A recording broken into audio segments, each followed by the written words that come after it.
আমি যখন সকালবেলা ঘুম থেকে উঠি তখন বাজে 6:15, আর তখন একবার ব্যালকনিতে এসেছিলাম কোনো রকম চাদর মুড়ি দিয়ে, যে বাইরের ভিউটা সকালবেলা একটু মানে 6:15 ভিউটা তোমাদের সঙ্গে শেয়ার করব। তার আগে দেখে না, ওই দেখো, দেখলে আমি এসছি বলে কাক এখানটায় এসে আর যে ক্যামেরাটা ধরেছি আর চট করে পালিয়ে গেল। যাই হোক, 6:15 সময় ভিউটা তোমাদের সঙ্গে শেয়ার করতে পারিনি। বাইরে এতটা কুয়াশা ছিল যে কিচ্ছু দেখা যাচ্ছিল না, বিল্ডিংগুলো ঠিক মতো বোঝা যাচ্ছিল না। আর এখন বাজে 8:30। আদি স্কুলে গেছে, বাট আজকে ওম স্কুলে যায়নি, ওমের শরীরটা একটু খারাপ। চলে এসেছি ব্যালকনিতে, এখন যাব সোজা ছাদে পাখিদেরকে খেতে দিতে। হ্যালো এভরিওয়ান, কেমন আছো সবাই? আশা করছি সবাই অনেক ভালো আছো, সুস্থ আছো। চলে এলাম নতুন আরও একটা ঝকঝকে তকতকে ব্লগ নিয়ে। আর এখন যাচ্ছি সোজা ছাদে গিয়ে পাখিদেরকে খেতে দেব। আর ওই যে বললাম সকাল 8:30 এখন বাজে। ওমকে শুয়ে রেখেছি, ওম এখনো ঘুম থেকে ওঠেনি। আর আদি সকালবেলা স্কুলে গেছে। আর ওমের শরীরটা একটু খারাপ, ঠান্ডা লেগেছে। তার এখানটা আমি আসার সঙ্গে সঙ্গে সমস্ত কাক, পায়রা সমস্ত কিন্তু দেখো একে একে কিন্তু চলে এসছে। আরও দেখতে পাবে প্রচুর কাক এবং পায়রা কিন্তু চলে আসলে আমাকে দেখলে। কারা খাবে, কারা খাবে, কারা খাবে? দেখো একে একে সমস্ত কাক কিন্তু চলে এসছে। দেখো আস্তে আস্তে আরো সমস্ত কাক চলে আসবে। কে খাবে, কে খাবে, কে কে? কালা খাবে, কালা। কাদের জন্য নিয়ে এসেছি আমি? কাদের জন্য? কে খাবে, কে খাবে? এসো এসো এসো এসো। ঘরের মধ্যে হাত থেকে খায়, বাট এখান থেকে হাত থেকে খায় না। নাও নাও নাও।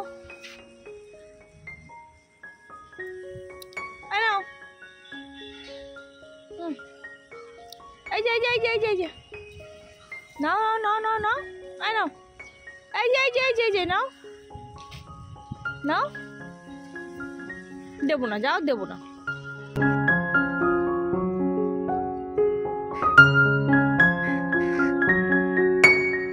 সকাল 8:30 বাজলে কি হবে, তবুও দেখো বাইরের মানে এখনো কুয়াশা কিন্তু কাটেনি সেইভাবে। ছাদে এসে এদের সঙ্গে সময় কাটাতে অনেক ভালো লাগে। আমার হাজব্যান্ড তো প্রত্যেক দিনই ছাদে আসে, এবং ও যেহেতু এখন সবসময় বাড়িতে থাকতে পারে না, তো আগে আমার খুব একটা আশা হতো না। আর এখন যেহেতু আমার হাজব্যান্ড আসে না খুব একটা, বা ওর আশা হয় না, তো সে কারণে আমাকে বাধ্যতামূলক কিন্তু আসতেই হয়। আর আমি ব্যালকনিতে বসে কিন্তু প্রত্যেক দিন আমি দিই। আর তারপরেও সকালবেলা ছাদে এসে এত মানে খোলা ছাদে দাঁড়িয়ে সবাইকে এরকম খাবার ছুঁড়ে দিতে দিতে এত ভালো লাগে। আর কীরকম জানো তো, এক একটা কাক মানে মুখের মধ্যে 3টে 4টে 5খানা করে ওই ছোটো ছোটো যে আটা যে গুলিগুলো হয় সেইগুলো নিয়ে রেখে দেবে। আর একজনকে দেবেই না খেতে, যারা একটুখানি মানে হয়তো মানে কি বলবো শারীরিক দিক থেকে একটুখানি অক্ষম আছে কিছু কিছু কাক, তাদেরকে খেতেই দেবে না। তাদেরকে যদি কাছে গিয়ে খেতে দিই, আরেকজন টেনে নিয়ে চলে যাবে। গুড মর্নিং এভরিওয়ান, কেমন আছো সবাই? আজকে ব্লগটা শুরু করছি ছাদের থেকে। সকালবেলা ঘুম থেকে উঠে আদিমকে রেডি করে স্কুলে পাঠিয়ে দিয়ে তারপর ডাইরেক্ট চলে এলাম ছাদে। ব্যালকনিতে 2-3 মিনিট দাঁড়ালাম। ব্যালকনিতে ঠান্ডা হাওয়া, মানে ছাদে ওরকম হাওয়া নেই, ব্যালকনিতে প্রচণ্ড পরিমাণে হাওয়া, মানে প্রচণ্ড পরিমাণ দাঁড়ানোই যায় না। ছাদে এলাম, ছাদে এসে এই যে আমার মানে ছোটো ছোটো বাচ্চা বলতে পারো, আমি ব্যালকনিতে সকালবেলা গেছি, আমাকে ছেঁকে ধরেছে 8টা-10টা কাক এসে ছেঁকে ধরেছে, মানে কাকা করেই যাচ্ছে। আর ওরা যখন মানে কিছু চাইবে, আর সেই চাওয়ার যে ডাকটা না সম্পূর্ণ আলাদা হয়, মানে আমাকে খেতে দাও কা কা মিষ্টি সুরে ডাকবে, আর কি ভালো যে লাগে, তখন খেতে না দিয়ে পারবোই না। নর্মালি ব্যালকনিতে গিয়ে তো অনেকবার দিনের মধ্যে খাবার দিয়ে আটা তো মেখে রাখি ওদের জন্য, বেশি করে বিস্কিট দিলে অত পছন্দ করে না খেতে, জানো তো, আটা দিলে খুব পছন্দ করে খেতে। ওরা ছোটো ছোটো গুলি গুলি করে দিই, খুব ভালোবাসে। তো ফাইনালি এখন যাব নিচে গিয়ে তারপরে বাদবাকি কাজকর্ম করবো, ডাস্টিং, ক্লিনিং, বিছানা তুলতে হবে। তো চলো নিচে যাওয়া যাক। ছাদের থেকে নিচে নেমে এসে বেশ ঘরে অনেকগুলো কাজ করলাম, তার মধ্যে আবার এইটা করলাম, এই একটা DIY করলাম। এটা হচ্ছে একটা আইসক্রিম স্টিক দিয়ে, তো এটা আর দেখাবো না বেশি, কারণ এটা হচ্ছে ওই কিচেন মেকওভারের দিন, সেদিনকে এটা অ্যাড করবো আর কি। তো সেটা কমপ্লিট করলাম। অ্যাকচুয়ালি আমার কিচেন মেকওভারের মধ্যে হয়ে যেত, হচ্ছে না একটাই কারণ, সেটা হচ্ছে যে ড্রিল মেশিন পাচ্ছি না কোথাও। মানে অনেককে বলেছে ড্রিল করে দেওয়ার জন্য আমার কিচেনে যে র্যাকগুলো লাগাবো, 2টো র্যাক, বিশ্বাস করো কোথাও সেই না পাচ্ছি ড্রিল মেশিন কারোর কাছে, বা ড্রিল যারা করে আর কি তাদেরকেও পাচ্ছি না। ছোটোখাটো কাজের জন্য দেখবো মিস্ত্রি কিন্তু পাওয়া যায় না, তো সেই কারণে আমি মেকওভারটা দেখাতে পাচ্ছি না। আদারওয়াইজ নয়তো আমার 2-4 দিন আগে আমার মেকওভার করা হয়ে যেত। তো কি বলবো, আমার এত খারাপ লাগছে বলার মতো না। আজকে দেখি একজনকে খোঁজ লাগিয়েছি, বলেছে বিকেলবেলার দিকে আজ দেখা যাক কি হয়। যদি আজকে ড্রিল মেশিন দিয়ে কাজ করে দেয় তো আজকে মেকওভারটা রাত্রে করে নেবো, না কালকে সকালে উঠে মেকওভার করবো। এই শীতের দিনে সকালবেলা উঠে কোনো ব্রেকফাস্ট বলো বা কিচ্ছু করতে ইচ্ছে করছে না। আর মানে কি বলবো, এত অসুবিধা হচ্ছে বলার মতো। আমার হাজব্যান্ড সকালবেলা বেরিয়েছে, ভোরবেলা বেরিয়ে গেছে ও, তো সে কারণে আর সকাল চা বিস্কিট খেয়ে বেরিয়ে গেছে। সকালবেলা শীতের মধ্যে আবার কি খাবে। ব্যালকানিতে যাবো, ব্যালকানিতে যাওয়ার নাম শুনে লাগে ভয়, মানে এতটা ঠান্ডা ব্যালকানিতে গেলে। তো যা চলো এবার ঘরে কাজকর্মগুলো শুরু করি, ডাস্টিং ক্লিনিং যা যা আছে। দেখতে থাকো ব্লগটা, আশা করছি ভালো লাগবে। আর এই যে এদিকে ওম ঘুমিয়ে আছে, বলতে আমি বিছানা আমার তুলে পরিষ্কারও করে দিয়ে দিয়েছিলাম, তারপরে ওকে আবার লেপ কম্বল মুড়ি দিয়ে রেখে দিয়েছি। মানে প্রচণ্ড পরিমাণে ঠান্ডা লেগে গেছে, কাশি হচ্ছে। আর এদিকে তো জানোই তোমরা, একটুতে ঠান্ডা লেগে যায়। তোমরা যারা একদমই আমার পুরানো ভিউয়ার্স আছে তোমরা দেখেই থাকবে, এদের একটাই প্রবলেম সবসময় হয়, সেটা ঠান্ডা লেগে যায়। আর ঠান্ডাটা লেগে যাবে তো আজকে লাগবে, কালকে বা দুদিনের মধ্যে মারাত্মক পরিমাণ হয়ে যায়। জ্বর সঙ্গে গলা ব্যথা হবে, তো সব কিছু মিলিয়ে খুব বাজে অবস্থা হয়ে যায়। কিন্তু যখন বলবো সোয়েটার পরো, সক্স পরো, তখন পরবে না। যখন পরার কথা না তখন পরবে। এই করে করে সমস্ত বাচ্চাদের দেখবে নিজেদের দোষে বেশি পরিমাণে ঠান্ডাটা আরও লাগে। তখন মনে থাকে না, বলেছিলাম না স্কুল স্কিপ হয়ে যাবে, তারপরে বেরো করতে যেতে পারবে না, বিয়ে বাড়ি আছে সামনে। তোকে বিয়ে বাড়িতেও নেবো না, স্কুলে স্পোর্টস আছে সেখানেও নেবো না, ঠিক আছে? ঘুমিয়ে থাক। কাশি হচ্ছে প্রচুর পরিমাণে।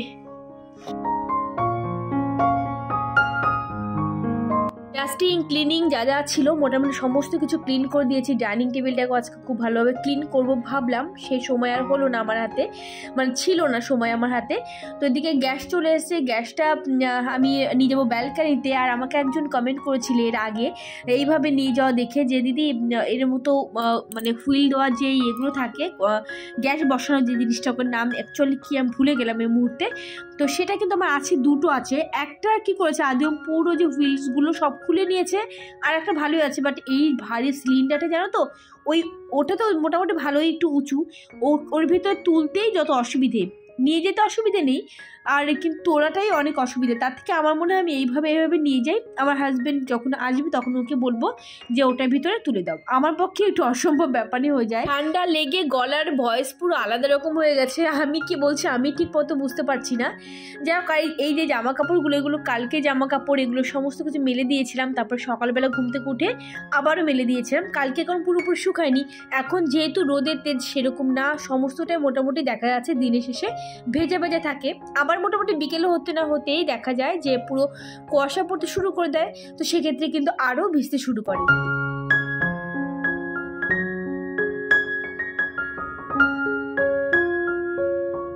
জামা কাপড় ভাঁজ করা কমপ্লিট, যেখানকার জিনিস সেখানে রেখে দিয়ে চলে এসেছি। এবার এই প্রিন্টারটা ভালো করে ক্লিন করে নেব। আর এত ধুলো পড়ে, মানে কি বলবো, যেহেতু এই ঘরটা আরও অতিরিক্ত পরিমাণ ধুলো পড়ে, সমস্ত ঘরে পড়ে, কিন্তু এই ঘরে যেহেতু ব্যালকানিটা পুরো ওপেন থাকে, দরজাটা খোলাই রাখি, সে কারণে ধুলোটা বেশি আসে। আর এই সমস্ত সেন্সিটিভ জিনিস, সেগুলোতে ধুলো পড়াটা তো খুবই খারাপ হয়ে যাওয়ার সম্ভাবনা থাকে। চায়ের কালারটা তোমরা দেখলে আশা করি যথেষ্ট পরিমাণে ভালো এসছে, একদম মানে কি বলবো, মানে অরেঞ্জ কালার টাইপের কালারটা এসছে আর কি চায়ের। এর মধ্যে দিয়ে দেবো বাটার, এটা বাটার দিয়ে খাবো আমি, আর মাসিকে দেবো এমনি চা, কারণ মাসি প্রেশার হাই, বাটার চা খাবে না। এর আগেও একদিন বলেছিলাম, আমি দিয়েছিলাম অল্প পরিমাণে, খেয়েছিল একদিন, কিন্তু খেতে চায় না। আর আমি খাবো বাটার চা, মানে সেটা হচ্ছে লিকার চা। চায়ের কালারটা এতটা ভালো আসার কারণ আরও একটা, এর ভিতরে এলাচ, লবঙ্গ, দারচিনি, গোলমরিচ এবং তার সঙ্গে শুকনো আদা মিশিয়ে আমি রেখে দিই, মশলা চা যেটাকে আমরা বলে থাকি। তো সেই চাটা যদি তুমি করো না বেশি ভালো হয়, কারণ এলাচ লবঙ্গ দিলে কালারটা কিন্তু অটোমেটিক্যালি একটু না বেশ অনেকটা পরিমাণে কিন্তু ভালো হয়ে যায়, আর খেতেও কিন্তু অসাধারণ লাগে। তো এইভাবে তোমরা যদি বানিয়ে রেখে দিতে পারো, তো সেক্ষেত্রে দেখবে অনেক হেল্প হয়।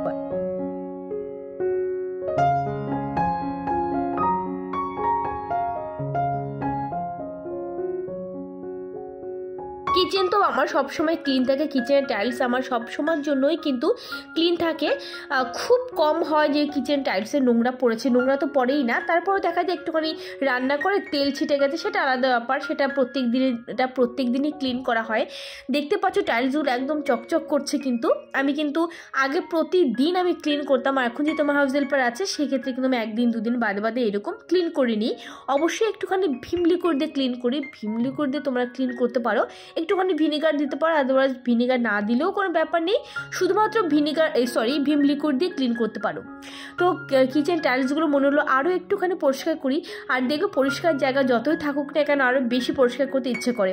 আর যে জায়গাটা একবার যদি নোংরা হয়ে যায় সেই জায়গাটা দেখবে আর সহজে ক্লিন করতে ইচ্ছে করে না, সেটা কিন্তু প্রত্যেকটা মানুষের ক্ষেত্রে কিন্তু প্রযোজ্য। তো যাই হোক, আর এখানটায় অয়েল কন্টেনারে যে কন্টেনারটা ওটাও ধুয়ে দিয়েছি, মানে যে বাস্কেটটা, অয়েল কন্টেনার রাখার যে বাস্কেট সেটা ধুয়ে দিয়েছি। আর ওদিকে আমি ক্লিনিং করতে করতে এদিকে কিন্তু ভাত আর এদিকে ডিম সেদ্ধও বসিয়ে দিয়েছি। দুপুরবেলা টাইমে আমি আর আদিওম খাবো, সেই কারণে 3টে ডিম আর দিকে ভাত বসিয়ে দিয়েছি। করব ডিমের তরকারি আর করব আজকে একটা টক পালন, যেটা কিনা শীতের দিনে ম্যাক্সিমাম পাওয়া যায়, গরমের দিনে খুব একটা পাওয়া যায় না, যায় কিনা আমি জানি না, হয়তো যাদের গ্রামের দিকে বাড়িতে লাগা সেটা আলাদা ব্যাপার, কিন্তু আমাদের এখানে গরমের দিনে টক পালন পাওয়া যায় না। আর টক পালনটা খেতে কিন্তু আশা করছি অনেকেই তোমরা খেয়েছো, আর খেতে কিন্তু অনেক ভালো লাগে। এই যে টক পালন শাক, একটা ছিল প্যাকেটের ভিতরে, সেই কারণে যথেষ্ট ভালো আছে, তরতাজা আছে, আর এটা ছিল প্যাকেট ছাড়া। ভেবেছিলাম এর আগের দিনই করবো বলে প্যাকেট থেকে বের করেছিলাম, সেই কারণে ওটা একদম নেতিয়ে গেছে। এখানটায় আমার ডিম ভাজা হয়ে গেল, দিয়ে দিলাম জিরে, আর জিরে দেওয়ার পর দিয়ে দিলাম একটুখানি পেঁয়াজ। রসুন বা আদা আমি কিন্তু কোনো কিছুই আমি দেবো না। আর এখানটা আলুটা একটুখানি সেদ্ধ করে নিয়েছিলাম, আমি তো আলু সেদ্ধও করি না, সত্যি কথা বলতে রান্না আমি করি একদম সিম্পল ওয়েতে, বিভিন্ন মানে স্বাদ করে তরিজুত করে করা রান্নাবান্না স্বাদ করার চেষ্টা করি সিম্পলের মধ্যে, বাট খুব দেখা তরিজুত করে রান্না প্রত্যেক দিন আমি করি সেটা কিন্তু নয়, কারণ আলুটা সেদ্ধ করা বা এভাবে করি না, নর্মালি আলু ভেজে করে দিই। আর আমাদের ভাত নর্মালি এক বেলার জন্যই করা হয়, আমি আর আমার 2 ছেলে, হাজব্যান্ড তো দুপুরবেলা এখন খাই না, তো সেক্ষেত্রে কিন্তু ওই এক বেলার জন্য আবার তরিজুত করে কি রান্না করব সেটাই ভাবি। আর ওইদিকে ভাতও হয়ে গেছে, আর এখানটায় কিন্তু বেশ পরিমাণে সর্ষে দিয়ে দিয়েছি, কাঁচা লঙ্কা দিয়েছি তেলে। এবার টক পালনটা দিয়ে দেবো, এতটা টক পালন কিন্তু দেখবে লাস্টে একটুখানি 2 চামচ মতো হয়ে যাবে। আর টক পালন আর এখানটা করলাম ডিমের তরকারি, আর তার সাথে লাস্টে ভাবলাম না একটুখানি মুগ ডালও করা যায়। একদিকে হচ্ছে ডিমের তরকারি আর একদিকে হচ্ছে এই যে টক পালনটা তোমাদেরকে বললাম যে 2 চামচের মতো কিন্তু হয়ে যাবে, আর সেটাই কিন্তু দেখলে নামানোর আগে একটুখানি দিয়েছিলাম চিনি, ব্যাস, তাহলে টকে ব্যালেন্সটা ভালো থাকবে। আর এখানটা দিয়ে দিলাম ধনে পাতা ডিমের তরকারিতে, 3 পিস ডিম, দেখলে তো নামিয়ে নিলাম ডিমের তরকারি, ওদিকে টক পালন হয়ে গেছে। তো গ্যাস ওভেন ফাঁকা একটু মুছে নিয়ে এবার বসিয়ে দিলাম আবার আমি এদিকে মুগ ডাল। তো মুগ ডালটা খেতে আমার আদিওম অনেক বেশি পছন্দ করে, মুসুর ডালও পছন্দ করে, কিন্তু মুগ ডালটা ওরা যেন রিসেন্ট আরও বেশি পছন্দ করছে। তো এখানটা মুগ ডালটা আমার এখন সোমবার দিয়ে নেবো, আর সোমবারে তো দেবো তেজপাতা, একটুখানি শুকনো লঙ্কা আর গোটা জিরে, আর একটুখানি আদা আমি গ্রেট করে নিয়েছিলাম, ব্যাস সেটাই দেবো। তো এখানটা দেখো আমার ডাল সোমবার দেওয়া হয়ে গেল।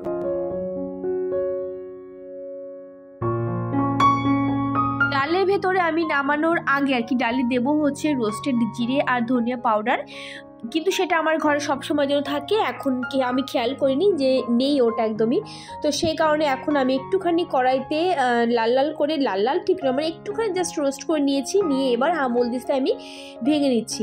আর এখানে ডালও আমার কমপ্লিট। এবার যেটা করব, হামল দিস্তায় কিন্তু আমি গুঁড়ো করলে পুরোপুরিভাবে কিন্তু গুঁড়ো হয় না, যতটা ব্লেন্ডারে ব্লেন্ড হয় আর কি। তো এখানটা আমি ছাঁকনিতে করে আমি ছেঁকে দেবো, কারণ একদম আস্ত থাকলে না ঠিক মুখে পড়বে না, যদিও খুব আস্ত নেই তারপরেও একটুখানি ছেঁকে দেবো, গুঁড়োটা তাহলে নিচে পড়বে, আর উপরেটা আবার আমি পরে যখন বেশি করে করব ব্লেন্ডারে তখন আমি ওইগুলো দিয়ে দেবো। আর এখানটা মুগ ডাল রেডি। আর এই যে সেই টক পালন তোমাদেরকে দেখালাম কতটুকু হয়ে গেছে, দেখেছো কতখানি ছিল শাক, টক পালন, আর এই যে হচ্ছে পাশে মুগ ডাল, আর টেবিলে রেখে এসেছি হচ্ছে ডিমের তরকারি। তুমি হ্যাপি? স্কুল থেকে এসে ড্রেস চেঞ্জ করিনি, টাইফাই খুলে দিয়ে এখন হচ্ছে এই যে ইয়োগা ম্যাটস আমি অর্ডার করেছিলাম, একটা এসছে রেড কালারটা, আর গ্রিন কালারের যেটা করে সেটা আসেনি এখনো পর্যন্ত। হ্যাপি? কি খুশি, একটা হামি দাও তাহলে মাম্মাকে দাও। আস্তে এখন একটু পরে খোলো বাবা, ড্রেস চেঞ্জ করে নাও, ড্রেসটা চেঞ্জ করো তারপরে খোলো। ওহো, এখনই খুলতে হবে ওকে, এখন না খুললে কি হতো বাবা? আদি এখন খুলতে হবে না, রেখে দাও, কে কার কথা শুনে পেয়েছে, ব্যাস। হ্যাপি? ওকে,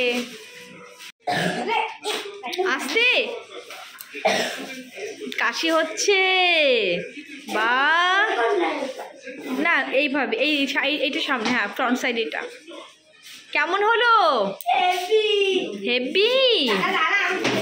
বাপরে বাপরে, এখনই তোকে খুলতে হবে। ম্যাটটা কেমন হয়েছে দেখি, ম্যাটের ইয়েটা থিকনেসটা কেমন দেখি। বাহ, সুন্দর হয়েছে ম্যাটটা।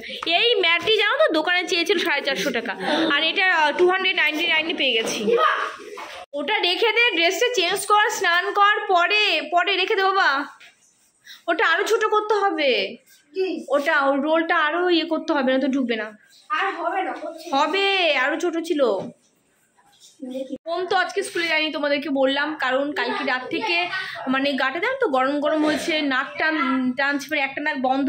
তো আমি বুঝতে পেরেছিলাম যে জ্বর না সকালবেলা, তো জ্বরটা আসেনি, কিন্তু যেটা হয় আর কি, মানে জ্বর আসার আগের স্টেপটা নাক বন্ধ, গলা এখানে ব্যথা করে, খুশখুশ করছে। তো সে কারণে ওমকে পাঠায়নি, আদি গিয়েছিল স্কুলে। আর যে ইয়োগা ম্যাটটা আমি অর্ডার করেছিলাম, তো সেটা হচ্ছে আজকে এলো, খুব তাড়াতাড়ি এসছে, বাট দুটো আসার কথা, এসছে একটা। এটা রেডটা কার, রেডটা আদির, আর ওমের হচ্ছে গ্রিনটা।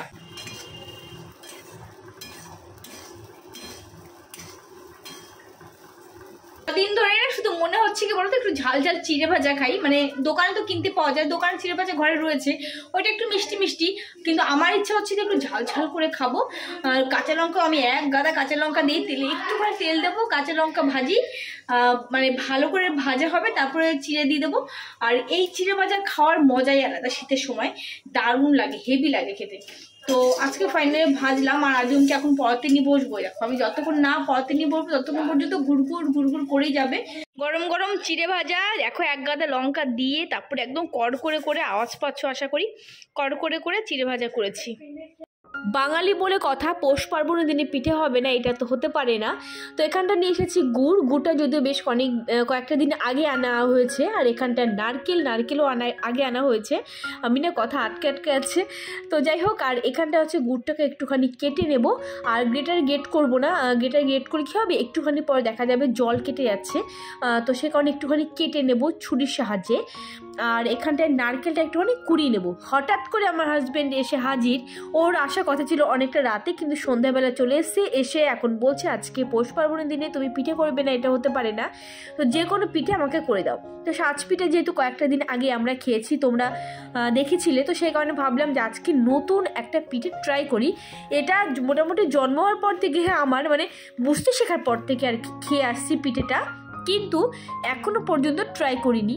আমার মামা বাড়ির লোক যেহেতু ঢাকা ডিস্ট্রিক্টের লোক, তো এটা স্পেশালি এই ভাপা পিঠেটা বাংলাদেশি লোকেরা কিন্তু বেশি করে থাকে, প্রচলন কিন্তু বাংলাদেশে এখনও কিন্তু আমাদের ভারতবর্ষে প্রচুর মানুষ খায়, কিন্তু এটা মেলে কিন্তু বাংলাদেশি লোকেরা বেশি খায়।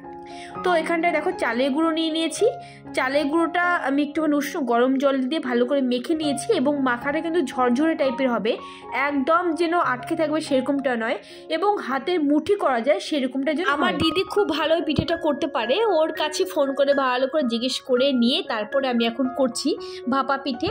তো এখানটা দেখো ছাঁকনিতে করে এবার আমি চালের গুঁড়োটা কিন্তু আমি ছেঁকে নিয়েছি, নেওয়ার পরে দেখতে পাচ্ছ ঝরঝরে হয়েছে, কিন্তু একটুখানি জল তারপরে নরম থাকবে, তাই যা। এবার একটা বাটি নিয়ে নিয়েছি আমি, প্লাস্টিক বাটি, এইটুকু মানে বাটি আমার কাছে নেই, স্টিলের আছে, কিন্তু ডিজাইন করা থাকলে হবে না। তো এখানটা দেখতে পাচ্ছ আমি একটা পর লেয়ার দিচ্ছি, প্রথমে চালের গুঁড়ো, তারপরে নারকেল, তারপর দিলাম গুড়, তারপরে আবার দিয়ে দেবো চালের গুঁড়ো, তারপরে দেবো নারকেল, এরকম গুড়, মানে দুবার করে আমি দেবো আর কি। তো দেওয়ার পরে এটাকে একটুখানি চেপে দেবো হাতের সাহায্যে, চাপার পরে কিন্তু জিনিসটা দেখা যাবে যে একটুখানি, যেহেতু চালের গুঁড়োটা জল দিয়ে উষ্ণ গরম জলে একটু মিখিয়ে নিয়েছিলাম, নরম হয়েছে, তো দেখো চেপে দেবো। এবার কি করবো, একটা ছোট হাঁড়ি বের করেছি, কিন্তু ছোট হাঁড়িতে পরে হয়নি, একটু বড় হাঁড়ি পরে আবার দিতে হয়েছে। তো এখানটা একটা পাতলা সুতির কাপড় নিয়ে নিয়েছি, এর ভিতরে এবার আমি দেখো এইভাবে আমি ছাঁকনির উপর দিয়ে দেবো। বাটিটা আমি তুলে নেওয়ার পরে দেখা যাবে যে সেমভাবে কিন্তু রয়েছে, একটু কিন্তু ভেঙে যায়নি জিনিসটা, আশা করছি তোমরা দেখতে পাবে। দেখেছো কি সুন্দর কিন্তু হয়েছে। এটাকে এবার আমি কিন্তু ছাঁকনির মধ্যে করে দিয়ে দেবো, এবং অবশ্যই কাপড়ের যে কাপড়টাকে উপরে আমি রেখে দেবো, তারপরে আমি এই যে গ্যাসের উপরে দিয়ে দেবো। কিন্তু পরক্ষণে দেখলাম যে একটুখানি বড় হাঁড়িতে দিলে বেশি ভালো হতো, তো দেখো আমি বড় হাঁড়িতে পরে আবার দিয়েছিলাম, বড় হাঁড়ি বলতে যেটা আমি ভাত রান্না করি সেই হাঁড়িতে দিয়েছিলাম। খুব সুন্দর কিন্তু উঠেছে পিঠেটা, আমি ভাবতেও পারিনি, প্রথমবার আমি বানালাম এত সুন্দর হবে। তো যাক ওখানটা একটা হয়ে গেছে, আর এখানে আরও একটা অলরেডি কিন্তু আমি সাজিয়ে দিয়েছি, এটাও কিন্তু সেম প্রসেসে আমি করব। তো চলো এবার পিঠেটা নামানো যাক, দেখা যাক কেমন হয়, প্রথমবার করলাম। দেখো খুব সুন্দর হয়েছে, নিচের দিকটা যদি একটু একটুখানি নরম নরম নরম না, মানে একটুখানি ভেঙে গেছিলো, কারণ প্রথমবার করেছে, আরও একটুখানি রাখতে হতো, মানে গ্যাস ওভেনের উপর আর একটুখানি রাখতে হতো। কিন্তু বিশ্বাস করো এত ভালো হয়েছিল বাবার পিঠেগুলো, 4টি পিঠে করেছিলাম, পরের 3টি সত্যি অনেক ভালো হয়েছিল, আমি ভাবতে পারিনি প্রথমবার এত ভালো হবে। তো এখানে বসে বসে খাচ্ছি। তো কেমন লাগলো আজকে ব্লগটা অবশ্যই জানিও। দেখা হচ্ছে নেক্সট ব্লগে, আজকের মতো টাটা।